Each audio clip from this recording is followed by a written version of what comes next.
Good morning everyone, welcome back to my channel. আমার নতুন আরও একটি ব্লগে তোমাদের সকলকে জানাই অনেক স্বাগত। আজকে সোমবার, সকাল এখন 10:45 বাজে। বাবাইয়ের আজকেও পরীক্ষা রয়েছে। আজকের থেকে মানে সোম, মঙ্গল, বুধ পরপর 3 দিনই পরীক্ষা। ভালোই হয়েছে একদিকে, জানো তো, এরকম গ্যাপ না দিয়ে পরপর পরীক্ষা হয়ে গেলে না ভালো হয়।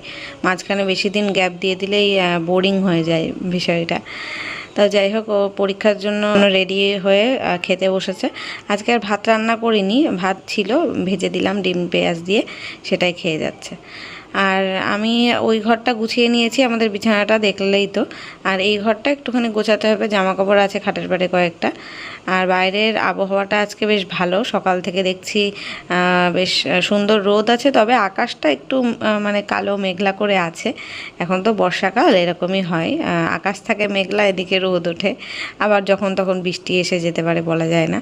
তো ওই যে কটা ভেজা জামা কাপড় ঘরে ছিল সেগুলোই বাইরে মেলে দিলাম। আর কালকে মাকে বলেছিলাম একটু ফল ফুল নিয়ে আসতে। আজকে যেহেতু সোমবার, মানে শ্রাবণ মাসের লাস্ট সোমবার, পুজো দেব শিব ঠাকুরকে, ওই জন্য বলেছিলাম একটা আকন্দ ফুলের মালা আনতে। তো সেটাই নিয়ে এসছে। তবে কি একেবারে ফোটা মালা পেয়েছে। যদি কুড়িয়ে আলা মালা পায় না, তাহলে পরের দিন পর্যন্ত বেশ সুন্দর টাটকা থাকে, পরের দিন ফুটে যায় ফুলটা, ভালো লাগে। আর এটা একদম ফুটে গেছে, কালকে দেখবো একেবারে পচেই গেছে। তো যাই হোক, কী করা যাবে, যেটা পেয়েছে সেটাই নিয়ে এসছে। তো বাবাই এখন খাওয়া দাওয়া করে ওর দাদার সাথে চলে গেল স্কুলে। আর আমি এখন চা করে নিলাম। আমি সকাল থেকে ওই যে ওকে মানে ব্যস্ত থাকি ওকে গুছিয়ে দেওয়ার জন্য, বললে না আমি চাটা খাই না, ওই জন্য এখন ও বেরিয়ে গেল, তারপরে ধীরে সুস্থে চা খাবো। আর কালকে মা রুটি নিয়ে এসেছিলো, 3জন 3টে রুটি কালকে খেয়ে নিয়েছিলাম, আর একটা রুটি ছিল, সেটাই এখন একটু সেঁকে নিলাম, রুটি দিয়ে চাটা খাবো। এটাই আমার ব্রেকফাস্ট হয়ে যাবে। এর সাথে যদিও 2টো বিস্কুট নেব, তাহলে পেটটা ভরে যাবে। সকালবেলা আর কিছু খাবো না, সকালে আমি ভাত টাত তো খেতে পারি না, তোমরা জানোই। ওই মাঝে সাঝে খিদে পেয়ে গেলে একটু চিড়ে খাই কিংবা ছাতু খাই, ব্যাস এই। আর তা না হলে অন্যদিন তো চায়ের সাথে মুড়ি বা বিস্কুট খাই, যেদিন রুটি থাকে না সেদিন। তো চলো, এবার 2 ঘর তো গোছানো হয়ে গেছে, এখন বাদ বাকি কাজগুলো করব। তো বাবাই স্কুলে বেরিয়ে গেছে, আর আমি এখন বিছানাটা গোছাবো। বিছানা গোছানোই আছে, শুধু এই সকালবেলা বিছানা ঝেড়ে দিয়েছি, গুছিয়েছি, তারপরে আবার বাবাই খাটে বসে বসে পড়াশুনো করছিল, ওই জন্য আবার বালিশ টালিশগুলো একটু ঘুটে গেছে। আর এই জামা কাপড়গুলো সেই বিছানার চাদরটা তো সব কেচেছিলাম, পরশু দিন কেচেছি, আবার কালকেও শুকিয়েছি, কালকে আর ভাঁজ করার সময় পাইনি। এই বাবাইয়ের পরীক্ষা চলছে তো, সন্ধেবেলাটা আমি ফাঁকা হই সারাদিনের পরে, তখনই পড়তে বসাতে হয় ওকে নিয়ে, ওই জন্য আর সময় পাই না। তো এখন এগুলোই গুছিয়ে নিই, গুছিয়ে তারপরে রান্না বান্নাও সেরকম এটা করতে হবে না, এডিট করতে হবে। আমার এডিট বাকি রয়েছে, কালকে রাত্রেবেলা এডিট করতে পারিনি, ওই কারণেই বাবাইয়ের পরীক্ষা পড়াতে পড়াতে 10টা 10:30 বেজে যায়, তারপরে খাওয়া দাওয়া করে শুয়ে পড়ি, তখন আর সময় পাই না এডিট করা। তারপরে আবার সকালে উঠতে হয়, স্কুল থাকে বলে রান্না ভাত টাত করে দেওয়ার জন্য, এই করে সময় পাইনি। তো এখন এই বিছনাটা গুছিয়ে এডিটটা আমি করে তারপরে রান্নাঘরে যাব। রান্না সেইভাবে কিছু করতে হবে না আজকে, যদিও আছে সব কিছুই ফ্রিজে। তো চলো দেখতে থাকো। কাল তো রবিবার ছিল, কালকে মাটন রান্না করেছিলাম, কালকে আর কোনো ব্লগ করা হয়নি। ওই বাড়িতে তোমাদের দাদাভাই বলে দিয়েছিল, তো শ্বশুরমশাই মাংস কিনে দিয়ে গেছিলো মাটন, তো কালকে ওটাই রান্না করা হয়েছে, দুবেলা খাওয়া হয়ে গেছে। এবার কালকে ওই বাড়ির দিদিভাইরা মাংস দিয়েছিল, ওরাও চিকেন দিয়েছিল। এবার মাটন আর চিকেন দুটো একসাথে তো খাওয়া যায় না, ওই জন্য আমি আর খাইনি। ওটা পুরো ধরে ফ্রিজেই রাখা রয়েছে, আরও কিছু ডাল তরকারি এগুলোও রয়েছে। এবার যত ভাবি ফ্রিজে কোনো কিছু খাবো না, ডেলিটা ডেলি রান্না করব, কিন্তু হয় না, জানো তো, আমরা এই যে 2জন মানুষ খেয়ে না শেষ করতে পারি না। আমি বাড়িতে কিছু কিছু বানাচ্ছি, এবার ওই বাড়ির দিদিভাইরা আবার কিছু দেয়, মা কিছু নিয়ে আসে, এই করে অনেকটাই বেশি হয়ে যায়। এবার বাবায়ের তো হয় ডিম না এই মাংস, এটা হলেই হয়ে যায়, কিংবা ডাল হলে ডাল, তাছাড়া আর সবজিপাতি অতটা বেশিও খায় না, খেলেও সে অল্প আধ। এবার ওই থেকে যায়, এবার থেকে গেলে সেটা ফেলে দেবো, ফেলে দিতে কেমন লাগে খাওয়ার জিনিস, যতটা সম্ভব খাই, আর বাদ বাকি যদি তার থেকেও বেশি থেকে যায় তখন ফেলা পড়ে যায়। তো এই জন্যই জমে যায় সমস্ত কিছু, সেই কারণে না আজকে বেশি কিছু রান্না করব না আমি। না, ডালটা নেই, ডাল খেয়ে নিয়েছিলাম কালকে যা ছিল, মাংসটাই রয়েছে, আরও কিছু তরি তরকারি রয়েছে। তো ভাবছি আজকে একটু ডাল টাল করবো, আর ভাজাভুজি কিছু একটা করব। তো দেখা যাক, এখনও ভাবিনি কি রান্না করব। এখন ফ্রিজ খুলে দেখবো তরি তরকারি সবজিপাতি কি আছে, মানে টাটকা সবজি কি আছে, তারপর ভাববো কি রান্না বসাবো। এই যে এখানে এসে আমি এখন রান্না বসিয়ে দিলাম।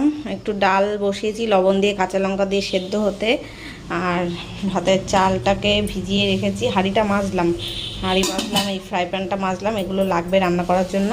এখানে বাসন নামিয়ে রাখলাম সব, আর ফ্রিজ থেকে সবজি বের করলাম। একটু আলু, বরবটিগুলো দেখো কেমন পেকে যাচ্ছে, তো বরবটি, আর তার মধ্যে দেখো কত ভেন্ডি, 2-3টে ভেন্ডিও চলে এসছে। তো যাই হোক, এটা দিয়ে ভেজে নেব, আলু দিয়ে ভেন্ডি দিয়ে ভেজে নেব। আর ফ্রিজে সমস্ত রয়েছে কালকের তরকারি, মানে মাংস। কালকে করেছিলাম মাটন, তো কালকে রবিবারের ভিডিও তো আর আমি করিনি কালকে কিছু, কারণ একদিন এক্সট্রা হয়ে গেছিলো তাই। এই যে এটা ওইবারে দিদিভাইরা চিকেন দিয়েছিল, পুরো ধরাই রয়েছে, এটা খাওয়া হয়নি, আজকে খাবো, কারণ মাটনের সাথে আবার চিকেন খাওয়াটা উচিত না, ওই জন্য খাইনি। আর মা এনেছিল কালকে কাতলা মাছের ঝোল, সেটাও রয়েছে। আর এখানে একটা তরকারি রয়েছে, এটাও এবার দিদিভাইরা দিয়েছিল, সেটা কালকে খেয়েছি একটুখানি, আর এখনও একটুখানি রয়েছে। আর মা এনেছিল কালকে 3 পিস মাছ, রাত্রে 2 পিস খাওয়া হয়েছিল, আর 1 পিস রয়েছে এখনও, পটল আলু দিয়ে মাছের ঝোল করেছিল। তো এই সবগুলো রয়েছে বলে আমি আর আজকে রান্না করলাম না। বাবায়ের চিকেন দিয়ে হয়ে যাবে, চিকেন আমারও হয়ে যাবে, চিকেন মাছ এগুলো সব দিয়ে হয়ে যাবে। আর আজকের জন্য একটু ডাল আর এই ভাজা করছি, এটা করলাম কি রাত্রের বেলাটাও হয়ে যাবে। আর মা বললো মা যা রান্না করছে নিয়ে আসবে, তাই আজকে আর এক্সট্রা কিছু রান্না করলাম না। আর কালকে ইচ্ছা আছে একটু মাছ বাজার করব, করে মাছ রান্না করব। দেখি বাবার জন্য একটু মাছের মাথা টাথা নিতে পারি, বাবাকে ডাল বানিয়ে দেবো, আর আমার জন্য মাছের ঝোল করব। তো যাই হোক, চলো সবজিগুলো কেটে নিই, ভাতটা বসিয়ে নিই। বাইরে হাওয়া উঠেছে, এখন মেঘলা করেছে আর হাওয়া দিচ্ছে। আমি ক্যামেরাটা যেই ঘোরায় হাওয়া বন্ধ হয়ে যায়, কি এই দিকের গাছগুলো নড়ছে এখন। বাবা দেখো, পর্দাটা ওরা দেখে বুঝতে পারবে কি পরিমাণ হাওয়া দিচ্ছে। এই দেখো, প্রচণ্ড হাওয়া হচ্ছে, বৃষ্টি আসবে, মেঘলা করে অন্ধকার করে আসছে। দেখো এই জানলাটা হাওয়ার চোটে বন্ধ হয়ে গেল, জানলাটা না এখানে আটকে রাখি, নিয়ে যায় দাঁড়াম দিয়ে যদি এটা বাড়ি খায় তাহলে কাজটা ভেঙে যাবে।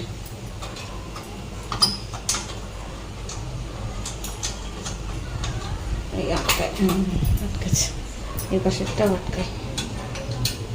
জোর যদি হাওয়া হয় না তখন, না এটা আবার টাইট আছে, এটা হবে না, এটা পড়বে না। এই পাশেরটা একটু ঢেলা ঢেলা জানলাটার জন্য ধাম করে বেশি লাগতে পারে, এটা আবার দেখছি মানে এখনও টাইট আছে। এই যে আলু, বরবটি আর ওই 3টে ভেন্ডি দেখেছিলে বের করেছিলাম, ওটা কেটে নিলাম। ভেন্ডি আরও রয়েছে, বরবটি আর ভেন্ডিটা একসাথে রাখা ছিল, তো ওই 3টে ভেন্ডি এমনিই চলে এসেছে এর সাথে, ভাবলাম তো এসেছে যখন ভেজেই দিই, কেটে নিলাম।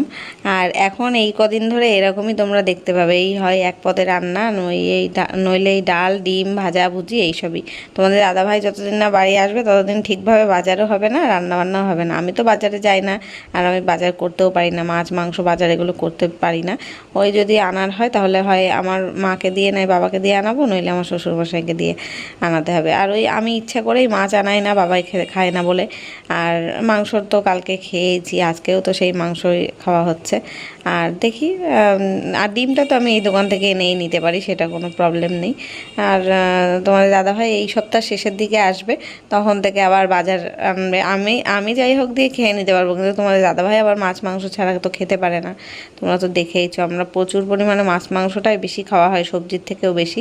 ওই জন্য ও আসলেই তো আবার সেই মাছ মাংস শুরু হবে। যতদিন না ও বাড়িতে আসে ততদিন আমরা একটু সবজিপাতি খেয়ে নিই, একটু পুষ্টিকর খাদ্য খেয়ে নিই। আর আসলে সবজি আমার প্রত্যেক দিনই খাওয়া হয়, কি করে বলো তো, ওই বাড়ি দিদিভাইরা বেশিরভাগ সবজিপাতি রান্না করে, আর আমি মাছ মাংসটা বেশি রান্না করি। এবার আমি মাছ মাংস ওদের দিই, ওরা সবজিটা আমাদের দেয়। এবার এই করে দুই তরফেই 2 রকম খাওয়া হয়ে যায়। তো এই যে রান্নাগুলো হয়ে গেল, নামিয়ে নিলাম। আর বাবা বাড়িতেও চলে এসছে, বেশিক্ষণ তো পরীক্ষা হয় না, 25 নাম্বারের করে পরীক্ষা, তাড়াতাড়ি হয়ে যায়, 1 ঘন্টা 2 ঘন্টার মধ্যে হয়ে যায়। তো চলেও এসেছে।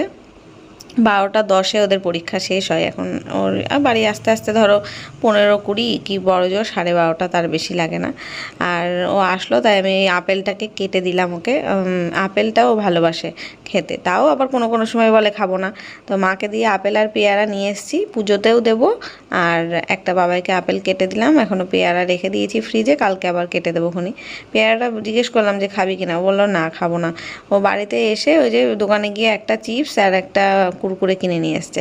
তো লেজটা তো খেয়ে নিয়েছে, আমি বললাম আর কুরকুরেটা কিন্তু খাবি না, এখন আপেলটা কেটে দিয়েছি এটা খা। আর কুরকুরেটা নিয়ে সরিয়ে রাখলাম। ও আবার বলছে না দাও দাও আমি খাবো। তাই বললাম না, এখন চিপসটা খেয়েছিস, এখন আর খাবি না, হয় বিকেলে খাবি নইলে কালকে খাবি, ওটা রেখে দে। তাই ওই আপেলটা দিয়ে আসলাম। আবার ওকে কি হয়, আপেল খেতে গেলে ওর খোসা ছাড়িয়ে খায়, খোসার সময় তো খেতে পারে না, ওই জন্য খোসা একেবারে ছাড়িয়ে তাই দিয়েছি ওকে। এখন আমার রান্না কমপ্লিট, এই যে ডাল হয়ে গেছে আর ভাজা হয়ে গেছে, ভাতও হয়ে গেছে এখানে। আর বাবাই তো বাড়িতে চলে এসছে বললাম। ওই বাড়ির দিদিভাইরা দেখো কত কিছু খাবার দিয়ে গেল, আমার রান্না করারই প্রয়োজন হয় না। এটা হচ্ছে শুক্তো, এটা মুগের ডাল, এটা হচ্ছে পুঁই শাকের তরকারি, আর এটা হচ্ছে, এটা কি বুঝতে পারছি না, মনে হয় ওলের তরকারি বোধহয়। হ্যাঁ ওল হয় না মাটির তলায় যে ওল হয়, সেই ওলের তরকারি। আর আমাদের এই যে সব তো রয়েছে, মাছ মাংস তরকারি সব, তাহলে এত কিছু হয়ে গেল। আবার এখানে আমি রান্না করলাম। এখন আমি যাব স্নান করতে, স্নান করে নিই, স্নান করে পুজোটা দিয়ে নিই। আর না, গ্যাসটা মুছতে হবে, গ্যাস মুছে রান্নাঘর পরিষ্কার করে স্নান করে নিই। আর খাবারগুলো এখন আমি গরম করব না, এই কড়াইতে আমি মানে ফ্রাই প্যানটা আমি মাজবো না এখন, মানে মাজার জন্য নামাবো না, এটাই ঢাকা দিয়ে রেখে দিই। এটাতেই দুপুরবেলা যখন খাবো না, মাংস টাংসগুলো ফুটিয়ে নেবো এতে একবার। এটা এমনি এখানে রাখলে হবে না, গ্যাস মুছতে হবে। ঢেকে রাখি। এখন যদি আমি গরম করি মাংসগুলো, আবার সেই দুপুরে যখন খাবো তখন ঠান্ডা হয়ে যাবে, তার থেকে খাওয়ার সময় একেবারে গরম করে নেব। চলো পরে দেখা হচ্ছে। মাসি এখনও আসেনি, তবে আমি স্নানে ঢুকলেই হয়তো মাসি এসে যাবে, আসার টাইম হয়ে গেছে। এখন রান্নাঘরটাকে পুরো চকাচক করে ঘষে মেজে একদম পরিষ্কার করে নিলাম, পরিষ্কার পরিচ্ছন্ন করে রাখলাম, গুছিয়ে টুছিয়ে। জলের বোতলগুলো আজকে ভরতে পারিনি, একটা বোতলেও জল নেই। এই ফ্রিজে 2টো বোতল ছিল, বাইরে বের করে রাখলাম। আর তাছাড়া এগুলো সব খালি বোতল। এই ড্রামেও জল নেই, এইটার মধ্যেও জল নেই, এখানে 2টো ড্রাম, এটাও খালি। ফোন করলাম জল দেওয়া যাওয়ার জন্য, এখনও পর্যন্ত দিয়ে যায়নি। সকালবেলায় কিন্তু ফোন করেছি। দেখি এই 2 বোতলে দুপুরটা আমাদের মা আর ছেলে দুজনের কোনো মতে চালাতে হবে, তারপর আশা করছি বিকেলের মধ্যে দিয়ে যাবে। এখন যাব স্নান করতে। জামা কাপড়গুলো তুলে এনেছিলাম সকালে, একচোট বৃষ্টি হলে একটুখানি মানে ঝিরঝির করে তুলে এনেছিলাম, সেগুলো এখন ভাঁজ করে রেখে স্নানে যাবো। বাবাই খেলা দেখছে, ফুটবল ভালোবাসে, সারাদিন ফুটবলের খেলাই দেখে। ফোনটা চার্জে দিয়ে যাই।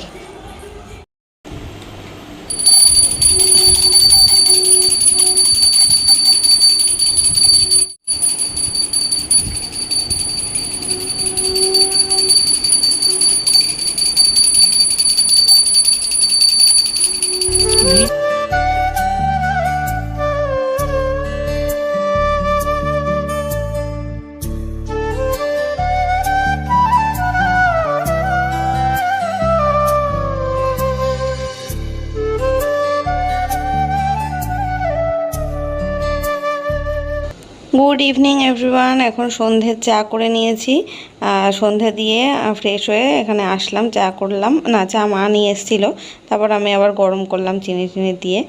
আর বাবার জন্য একটা গোল পাউরুটি নিয়ে এসছে, এটা বাবাইয়ের ফেভারিট। ওই চৌকো মানে লম্বা পাউরুটিগুলো বাবাই অতটা ভালোবাসে না, কারণ ওই যে কালো থাকে না পেছনের দিকটা, ওটা পছন্দ করে না। তবে এই গোল পাউরুটিটা বাবাইয়ের একদম ফেভারিট। তো ওইটা বাবার জন্য দিলাম, আর আমরা চা বিস্কুট খাবো। আর আজকেও বাবাইকে এই সন্ধ্যে 7:30 থেকে স্যার পড়াতে আসবে ওদের 3জনকে, তাই জন্য এসছে বাবাইয়ের সব বন্ধুরা, এসে বসে রয়েছে, এখনও আসেনি স্যার। তো এসে ওই ঘন্টাখানিক মতো ওদের একটুখানি দেখিয়ে দেবে, তারপর আমি ওকে নিয়ে বসবো। কালকে আবার ইতিহাস পরীক্ষা, আর ইতিহাস তো জানোই, মানে কথায় আছে না, ইতিহাসে পাতিহাস ভূগোলেতে গোল, ওর হচ্ছে সেই অবস্থা। ওর আবার ভূগোলেতে খুব ভালো, মানে ভূগোলটা ওর খুব মাথায় ঢোকে ভালো। ভূগোল বলছে আমার সব মুখস্থ, মানে সব পারবো। কিন্তু ইতিহাসটা নিয়ে একটু টেনশন আছে, কারণ ইতিহাসে ওই রাজাদের নাম আর সাল এইগুলো মানে মনে রাখতে গেলে ওর একদম হয়ে যায় অবস্থা খারাপ। তো সেইগুলোই একটু রিভাইজ দেওয়াতে হবে। তো চলো ওকে একটু পড়িয়ে নিই, তারপর আমরা রাতের খাওয়া দাওয়া করবো। আজকে আর টিভি দেখা হবে না, সিনেমা দেখা হবে না, কারণ যেদিন ওর পড়া থাকে স্যার তো বেশিক্ষণ পড়াবে না, একটু দেখিয়ে দিয়ে চলে যাবে। অঙ্ক টঙ্ক হলে প্র্যাকটিস করার ব্যাপার থাকে, কিন্তু এগুলো তো পড়ার বিষয়, বেশিক্ষণ স্যার পড়াবে না, একটু জাস্ট ইম্পর্টেন্টগুলো দাগিয়ে দেবে যে এগুলো পড়তে হবে। আর বাদ বাকিটা আমি ওকে আর কি রিভাইজ দেবো, ধরবো আর কি কেমন কি হয়েছে প্রস্তুতি, সেটাই দেখবো। ওই জন্য আজকে আর টিভি চালাবো না, একবারে ওর পড়া হয়ে গেলে সকাল সকাল খেয়ে দিয়ে শুয়ে পড়বো, কারণ সকালবেলা আবার উঠতে হবে। যেদিনকে ওর পড়া মানে যেদিনকে পরীক্ষা থাকে সেদিনকে রাত্রিটা একটু তাড়াতাড়ি শুয়ে পড়লে কি ভালো হয়, কারণ সকালবেলা ও উঠে আবার একটু রিভাইজ দিতে পারে। সকালে আর আমার সময় হয় না, আমি ওদিকে রান্নাবান্না করি, তবে ও একা উঠে রিভাইজ দেয়, ওই ঘন্টাখানিক, তাও তার বেশি না। এই যে এখন রাত 11টা বাজে, আর আমরা সবাই মিলে খেতে বসে গেলাম। খাবারগুলো সব গরম করলাম, তরকারিগুলো গরম করিনি, শুধু ডালটা করেছিলাম। বাবাই তো ডাল আর ডিম সেদ্ধ দিয়ে খাচ্ছে, আর আমরা বাদবাকি তরকারিগুলো খেয়ে শেষ করছি। তো চলো ভিডিওটা আজকে এখানেই শেষ করছি, দেখা হচ্ছে কালকে নতুন কোনো ভ্লগের সাথে। ততক্ষণ সবাই খুব ভালো থেকো, সুস্থ থেকো, আর ভিডিওটা যদি ভালো লাগে লাইক করো, কমেন্ট করো, শেয়ার করো, আর চ্যানেলটা সাবস্ক্রাইব করো। চলো আজকের মতো টাটা, গুড নাইট।